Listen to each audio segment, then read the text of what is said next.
Mình quay sát cho các bạn xem. Nó sụp xuống đây này các bạn, nó quay xuống đây này các bạn. Giờ bắt đầu mình nâng lên, ép nó lên rồi các bạn. Các bạn ơi, các bạn nhìn xem độ chế của ông thợ máy phát điện BD NIGNE này các bạn. Chú tài xế của mình chế cái cục búa này thì mạt kíp nhá. Đó. Đến mấy cái ông thợ sửa ô tô chuyên nghiệp cũng phải lại, tao mà lại tôi lại ông sư phụ dạy tôi với. Để chú lắp vào thành công cái chúng ta cùng ăn mừng nha các bạn. Hiện tại là đang lắp long đền búa. Đang lắp long đền búa đây các bạn. Có một thuật ngữ mới sinh ra nhé các bạn.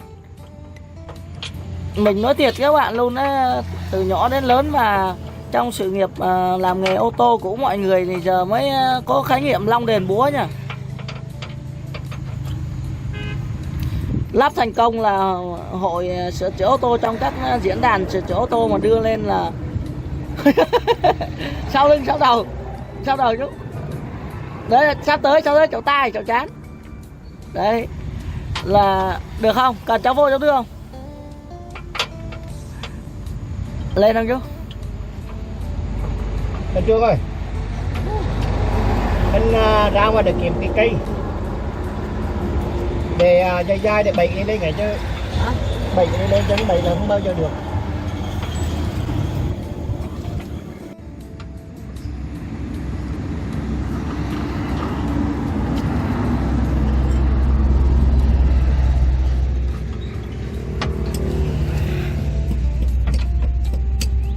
Được không? Cần cháu vô chỗ vạn phụ không?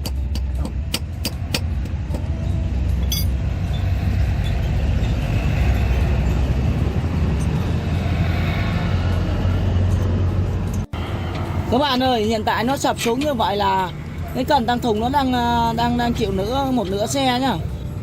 Một nửa xe nghiêng xuống nó, cho nên là kéo lên rất là cực. Cái này nếu mà có thêm một con đội nữa mình đội lên nhất lực mình kéo không nổi các bạn.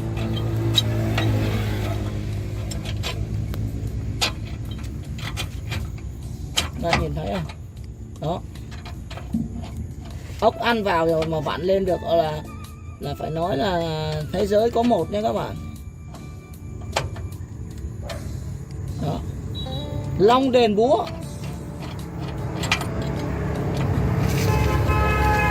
Cháu nghĩ là chú bỏ cái búa ở dưới đi, bỏ cái con long đền nó ra cho lên trên á. Còn một cái cải cũng cống như đi là một cái Trương này. Cải như thế này. Nó nằm ở ngoài này không? Chú nãy mới thấy chú cầm ra mà đúng không? Ừ, ngoài này.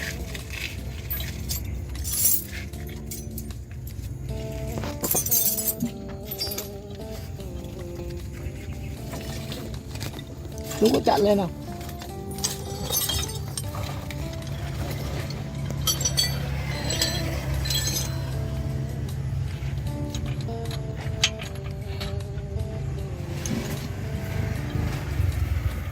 Nhưng mà cái cục nó chú làm chi nữa? Cục nó đâu còn tác dụng gì nữa?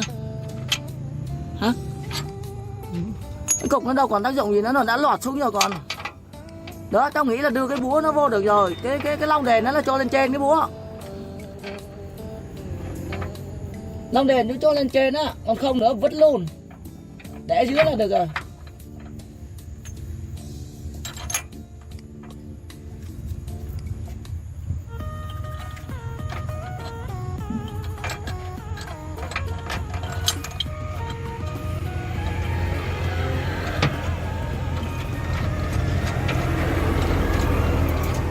Còn anh chưa? Cameraman là phải chui vô gầm. Chui vô trong gầm để cho các bạn có những thước phim chân thực nhất.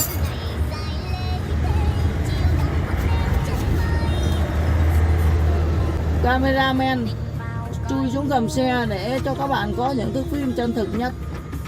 Các bạn hãy đăng ký ủng hộ kênh mình nha. Nhấn like và share đi cho mọi người cùng coi để cho vui nha các bạn. Bấm chung tất cả để cho mình có video mới là các bạn dễ theo dõi.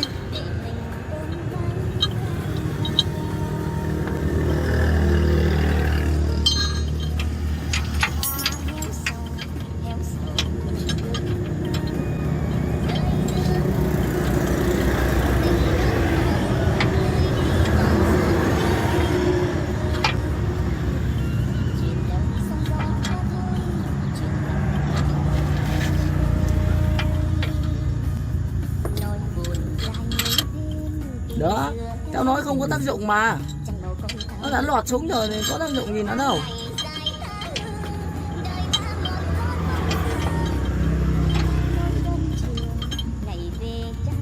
Cái búa nó sợ rồi, nó có quay không nhỉ?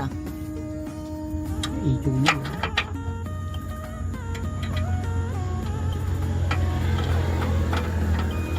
Nó quay ngang có cái gì không?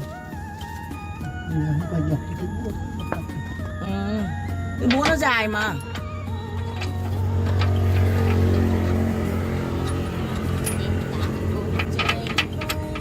Nói thiệt với các bạn luôn chứ, nếu mà làm thành công á, cái này là chắc không phải sửa lại nữa đâu.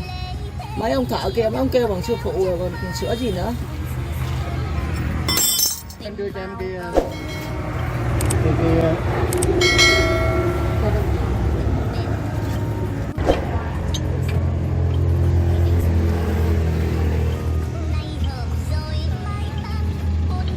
anh chứ còn kem bầm năm hết chưa? Hả? Đưa kem bầm ra. Kem bầm. Bọt cái lại. Bỏ cái đồng hồ đó cho vợ cái điện thoại đó. Các bạn ơi, không có sự Rồi mời đã tiếp. Bắn cái lúc bắn vô thôi. Rồi thôi. không có sự nghiệp, không có đủ đồ nghề là 3-4 người phải phụ tay vào các bạn.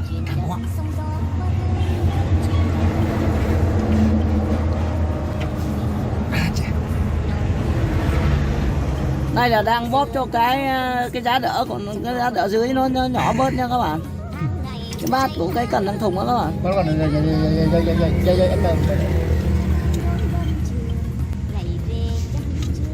Nó đỡ chạm ra chứ không có lại sửa được cái ở trên, nó lại chạm cái dưới ra các bạn. Mơ đây thì đấy. Rồi.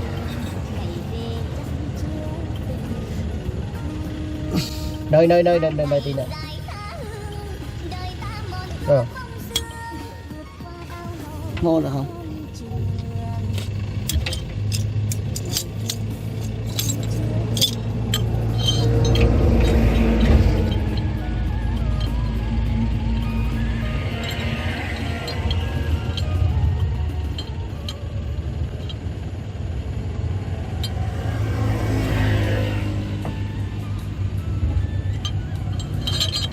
Hơi rộng thiệt đấy nhỉ. Không bóp được đâu chú ơi. Chú Chí ạ. Không bóp được đâu. Tại vì nó còn cái hàn ở dưới đó. Nó cứng như vậy, chỉ có là mang ra lấy búa tạ mà đập á. Không ăn thua đâu chú ơi.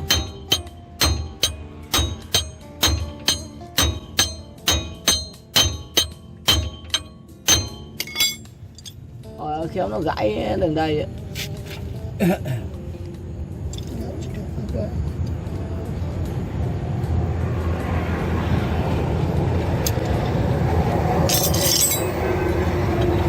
Cái cần tăng thùng của xe tải thì nó cũng nằm từ đầu xe xuống đúng không chú? Nó không chứ đi. Cái xe mới sai nhịp trước là hắn còn cái này. Mà hắn còn nhịp là phải cái đòn đấy là gọi là cái đòn gánh. Nó vừa gánh cả xe cả. Mà vừa nhíp luôn đó đúng không?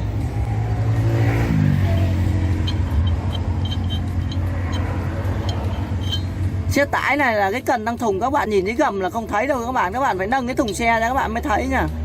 Còn cái xe tải thì tùy theo xe, chứ không phải nói xe tải xe nào cũng nói để bọn nó cười. Cái xe tải là tùy theo cái loài mà giống như một tấn 25 đô mà hắn còn nhịp trước á. Nhưng mà đây còn cái này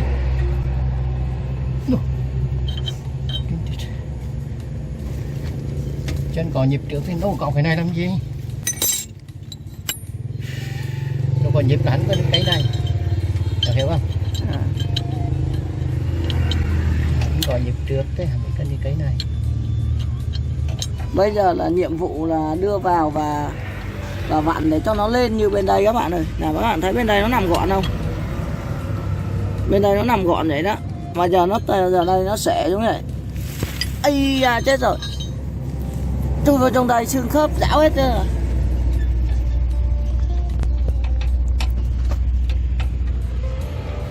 Cái này người ta gọi là thám hiểm gầm xe, cameraman thám hiểm gầm xe các bạn.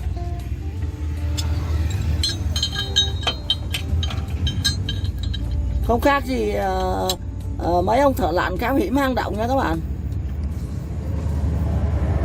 cho các bạn thấy rõ luôn.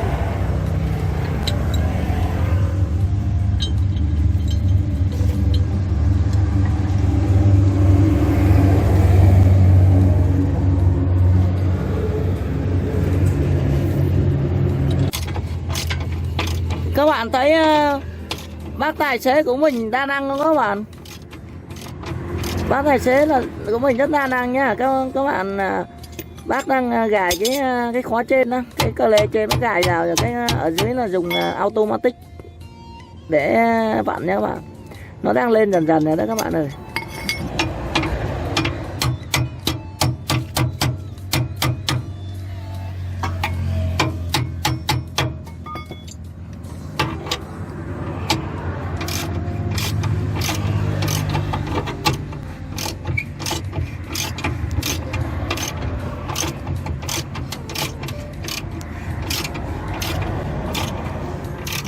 Ơi, cameraman đau cổ. Mình chui vào trong đây, mình không thể xoay được người các bạn ơi.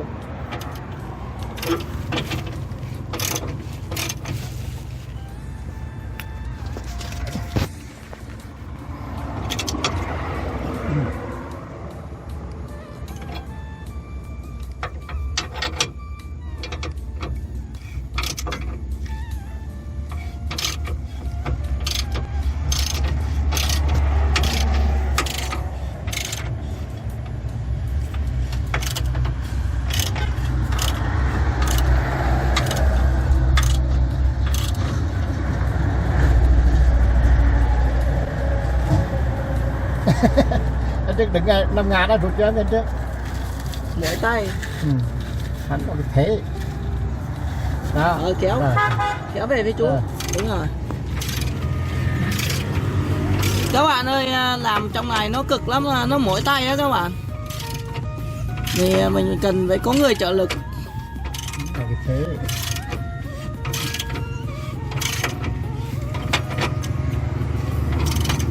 Thiệt chứ nếu mà gần gara ô tô á, thì vào gara cho các em thợ, anh thợ làm các bạn ơi. Tại giờ đi mà đến gara ô tô 30 km thì với tốc độ mà bò lên đó thì thôi chịu khó làm đỡ các bạn. Được thì để chạy luôn. Nhưng mà theo mình nghĩ là Long Đền Búa thì Thiên Thu vạn kíp các bạn.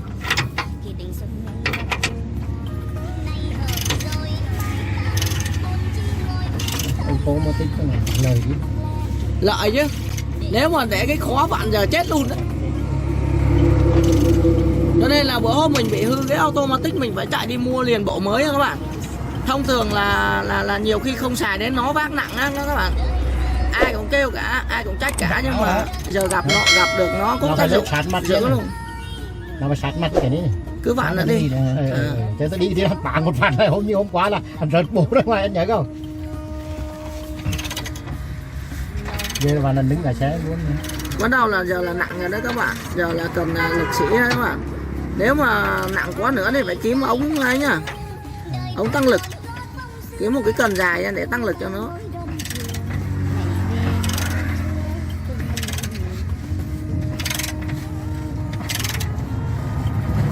Vậy là có khả năng là ok nhé các bạn. Mình xin phép dừng video ở đây để mình chui ra nhá. Nhưng không lỡ không may mình đang nằm sau lưng cái bánh xe đó mà nó lùi một cái là coi cái sống lưng của mình là đi về miền cực lạc nhé các bạn. Cảm ơn các bạn đã theo dõi ạ. Đây các bạn ơi, cuối cùng vẫn phải dùng đến kích nha các bạn. Phải dùng đến kích thì lực cái cần tăng đưa của cái cần tăng thùng nó mới sát được các bạn. Lực mình kéo bạn không nổi nha các bạn. Bởi vì là nó sụp nguyên cả một nửa xe xuống đó các bạn. Nó đỡ nguyên cả nửa xe xuống đó. Mình phải dùng đến kích thì kích nó mới lên được hết nha các bạn. Automatic không tới nơi hả chú? Hả? Hả?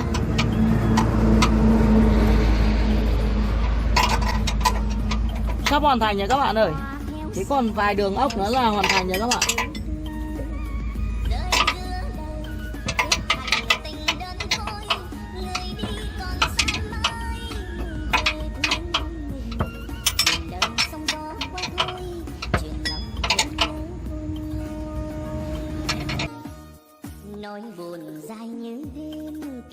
xưa theo dấu tình sầu, chẳng màu côi thao thức thanh thâu.